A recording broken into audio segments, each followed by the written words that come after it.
Yes, exactly 26,120 ലെവലിലേക്കാണ് വന്നിട്ടുള്ളത്. നമുക്ക് ഈ ഒരു ലെവലിൽ നിന്ന് ഒരു കോൾ ഓപ്ഷൻ എൻട്രി തന്നെ എടുക്കാം. 26,100 നോക്കാം.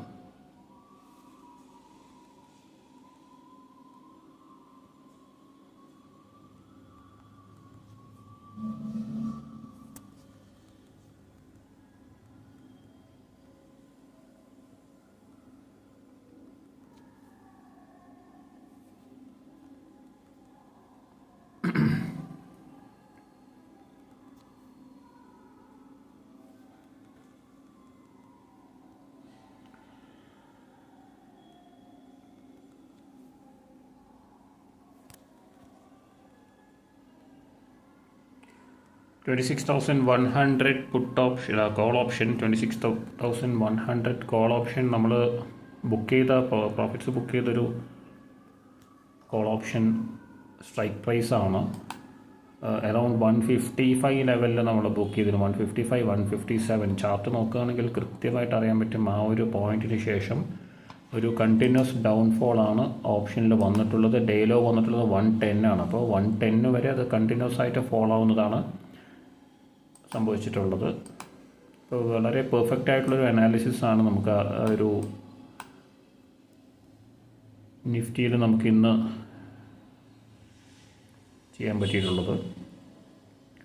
കാരണം 26,120 ലെവലിലേക്ക്, ഡേ ഹൈയിലേക്ക് ഒരു റീടെസ്റ്റ് വന്ന് ആ ഒരു ലെവലിൽ നിന്ന് 120 ലെവലിലേക്ക് എന്തായാലും ഫോളോ ആവും നമുക്കറിയാം. ആ ഒരു ലെവലിലേക്ക് ഫോളോ ആവുന്നതിന് മുമ്പ് ഡേ ഹൈ റീടെസ്റ്റ് ചെയ്യും എന്നാണ് നമ്മൾ എക്സ്പെക്ട് ചെയ്തത്. ഡേ ഹൈ റീടെസ്റ്റ് ചെയ്തപ്പോൾ തന്നെ നമ്മൾ ബുക്ക് ചെയ്തു. അതിനുശേഷം ഡൗൺഫോൾ, ഡേ ലോ എന്ന് ചെറിയ പുൾ ബാക്ക്, എഗെയിൻ ഒരു ലോവർ ലോ, കണ്ടിന്യൂസ് ഒരു മൂവ്മെൻ്റാണ് നമുക്ക് കാണാൻ സാധിച്ചിട്ടുള്ളത്. ഇപ്പോൾ നമുക്ക് ഈ ഒരു ട്രേഡിലും ഒരു എൻട്രി നമ്മൾ എടുത്തിട്ടുണ്ട്. ജസ്റ്റ് 64 lakhs മാത്രമാണ് ഇൻവെസ്റ്റ് ചെയ്തിട്ടുള്ളത്, ഇൻവെസ്റ്റഡ് മാർജിൻ. അപ്പോൾ അതുകൊണ്ട് നമുക്ക് ക്യാപിറ്റൽ നല്ല രീതിയിലുള്ള അവൈലബിൾ മാർജിനുണ്ട്. 3.5 lakhs പ്രോഫിറ്റ് റണ്ണിങ് ആണ്. നല്ലൊരു ട്രേഡാണ് ഇത്. ഒരു 6 to 7 lakhs നമുക്ക് ഈ ഒരു എൻട്രിയിൽ നിന്ന് എക്സ്പെക്റ്റ് ചെയ്യാം. യെസ്, നല്ലൊരു മൊമെൻറ്റം ഉണ്ട്.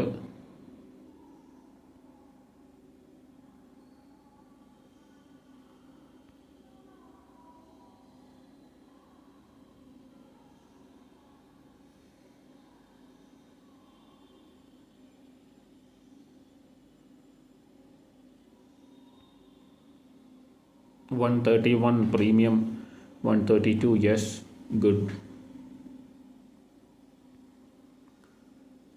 ഡയറക്ഷനിൽ നല്ലൊരു പ്രോഫിറ്റ്സിൽ വന്നിട്ടുണ്ട്. അതുകൊണ്ട് തന്നെ ഫർദർ എൻട്രീസിന് വേണ്ടി വെയിറ്റ് ചെയ്യാം. പുൾ ബാക്ക് വരുവാണെങ്കിൽ മാത്രമേ എൻട്രി ചെയ്യേണ്ട ആവശ്യമുള്ളൂ.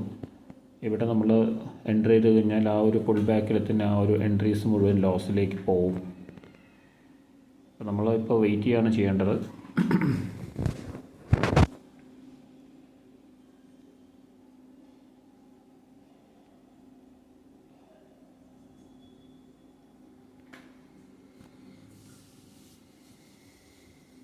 $2 lakhs പ്രോഫിറ്റിൽ റൺ ചെയ്യുന്നുണ്ട്.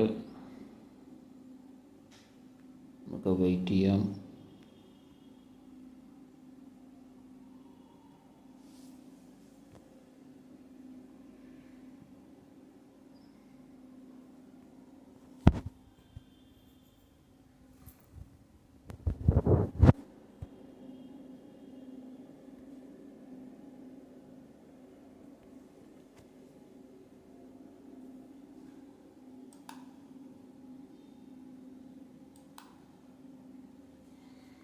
ഓൾമോസ്റ്റ് ഒരു 1 lakhന്റെ താഴെയാണ് പ്രോഫിറ്റ്സ് ഉള്ളത്. നമുക്ക് ഇവിടെ നിന്നൊരു അഡീഷൻ കൊടുക്കാം.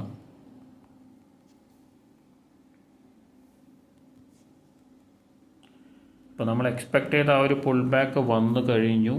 ഇപ്പോൾ നമ്മളൊരു അഡീഷൻ കൊടുത്തു കഴിഞ്ഞാൽ നേരത്തെ ഒരു കോസ്റ്റിലേക്ക് വരുമ്പോൾ തന്നെ നമുക്ക് ഒരു അറൗണ്ട് 7 lakhsന്റെ പ്രോഫിറ്റ്സ് വരുമെന്നാണ് ഞാൻ എക്സ്പെക്റ്റ് ചെയ്യുന്നത്.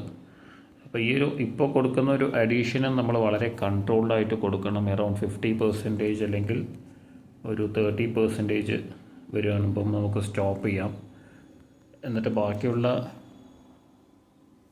അവൈലബിൾ മാർജിൻ നമുക്ക് എഗെയിൻസ്റ്റ് നല്ലോണം വരികയാണെങ്കിൽ യെസ് നമ്മൾ എക്സ്പെക്ട് ചെയ്ത പുൾ ബാക്കിന് ശേഷം നമ്മൾ കൊടുക്കുമ്പോൾ ഒരു അഡ്വാൻറ്റേജ് ആണ് ഇപ്പോൾ നമ്മൾ കണ്ടത്. നമ്മൾ ഈ ഒരു പുൾ ബാക്ക് വന്നു അതിന് ശേഷം കൊടുത്തു എഗെയിൻ ആ ഒരു പ്രീവിയസ് ഹൈയിലേക്ക് ഒരു റീടെസ്റ്റ് ആണ് വന്നുകൊണ്ടിരിക്കുന്നത്. നമ്മൾ എക്സ്പെക്ട് ചെയ്ത ഒരു 6-7 ലാക്സിൻ്റെ പ്രോഫിറ്റ്സ് എഗെയിൻ 132 മാത്രമേ വന്നിട്ടുള്ളൂ. യെസ് നമുക്കൊരു 133 യെസ് ഗുഡ് നമുക്കിവിടെ നിന്ന് ബുക്ക് ചെയ്യാം. 133 ബുക്ക് ചെയ്തിട്ടുണ്ട്, ബുക്കായിട്ടുണ്ട്. ഇപ്പോൾ 4+3 ഒരു 7 ലാക്സിൻ്റെ പ്രോഫിറ്റ് നമുക്ക് ഈ ഒരു ട്രേഡിൽ ബുക്ക് ചെയ്യാൻ സാധിച്ചു. നല്ലൊരു ട്രേഡായിരുന്നു. നമ്മൾ 120 ലെവലിൽ തന്നെ എടുക്കേണ്ടതായിരുന്നു. അപ്പോൾ ആ ഒരു മൊമെൻറ്റം കൺഫേം ആയതിനു ശേഷം എടുക്കാമെന്ന് വിചാരിച്ചു. 120 നല്ലൊരു മൊമെൻറ്റം വന്നു. അത് നമ്മൾ ഒരു ഓപ്പർച്യൂണിറ്റിയാണ് നമ്മൾ ഗ്രാബ് ചെയ്തത്. അപ്പോൾ നമുക്ക് ഇവിടെ നിന്ന് 140 ലെവലിൽ നിന്നൊരു 160 ലെവലിലേക്ക് 145 ലെവലിൽ നിന്നൊരു 160 ലെവൽസ് 15-20 പോയിൻറ്റ്സ് മാത്രമേ ബുക്ക് ചെയ്യാൻ പറ്റിയിട്ടുള്ളെങ്കിലും ആ ഒരു അഡീഷൻ നമ്മൾ കൃത്യമായിട്ട് ചെയ്തു. അതിൻ്റെ ഭാഗമായിട്ടാണ് നമുക്ക് ഒരു 7 ലാക്സിൻ്റെ പ്രോഫിറ്റ്സ് ബുക്ക് ചെയ്യാൻ പറ്റിയിട്ടുള്ളത്. അപ്പോൾ നമ്മൾ ഓവറോൾ ഇതുവരെ ഒരു 18 ലാക്സ് ബുക്ക് ചെയ്തിട്ടുണ്ട്. പിന്നെ ഒരു further one opportunity may be ഒരു ഓപ്പർച്യൂണിറ്റി വരികയാണെങ്കിൽ നമുക്ക് നോക്കാം. ഇപ്പോൾ എന്തായാലും ഈ ഒരു ട്രേഡ് ക്ലോസ് ചെയ്ത് കഴിഞ്ഞു. നല്ല പ്രോഫിറ്റ്സ് ബുക്ക് ചെയ്യാൻ സാധിച്ചു. നമുക്ക് ഇനി മൊമെൻറ്റം വരികയാണെങ്കിൽ നമുക്ക് ചെയ്യാം, അല്ലെങ്കിൽ ഇതോടുകൂടി തന്നെ ബൈൻഡപ്പ് ചെയ്യാം. ഒരു ഓപ്പർച്യൂണിറ്റി നല്ലൊരു ഓപ്പർച്യൂണിറ്റി വരികയാണെങ്കിൽ മാത്രം ഞാൻ ഇനിയൊരു അപ്ഡേറ്റ് ചെയ്യുന്നുള്ളൂ, ട്രേഡ് ചെയ്യുന്നുള്ളൂ. എന്തായാലും ഈ ഒരു സൈഡ് വേസ് തുടർന്നുകൊണ്ടിരിക്കുകയാണ്. 26,160 വന്നിട്ടുണ്ട്. 26,120 ലെവലിലേക്ക് കൃത്യമായി നമ്മൾ എക്സ്പെക്ട് ചെയ്തതുപോലെ ഫോളോ ചെയ്തതിന് ശേഷം ഒരു റിക്കവറിയാണ് വന്നുകൊണ്ടിരിക്കുന്നത്. നമുക്ക് ഫർദർ മൊമെൻറ്റം വരുമെന്നുള്ളത് നമുക്ക് നോക്കാം. അതിന് ശേഷം ഫർദർ എൻട്രീസ് പ്ലാൻ ചെയ്യാം. Okay, thank you for watching.